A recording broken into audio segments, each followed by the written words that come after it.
Hello everyone, today we will talk about the 1 peso coin 1979.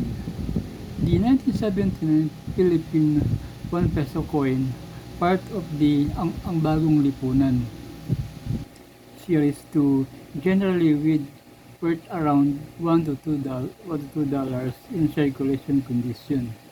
However, error or uncirculated coin can be worth significantly more, potentially searching hundreds or even thousands of dollars. Uncirculated coin coin in pristine condition will command higher prices than those with wear or tear. Some 1979 1 peso coin may have been struck with a specific mint marks or feature that moves them more desirable. Rarity coin with mintage errors like the waffle coin mentioned in some search results can be very valuable to collectors.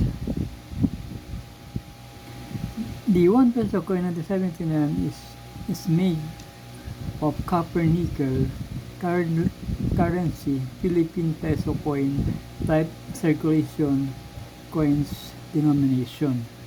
So guys, this is 1 peso coin 1979. The overside is Usersal and there is a name of Republika ng Pilipinas. This 1 peso here, and on the reverse side you will see the logo of Bangko Sentral ng Pilipinas. This one, there's a name of Bangko Sentral ng Pilipinas 1979. The logo is at the middle. That is the logo of the Bangko Sentral ng Pilipinas.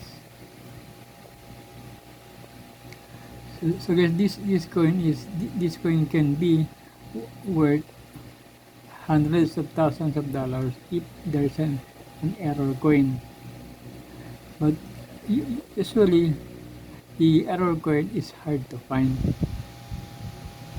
So guys, this is it for today, and please don't forget to like and subscribe to my channel. Thank you.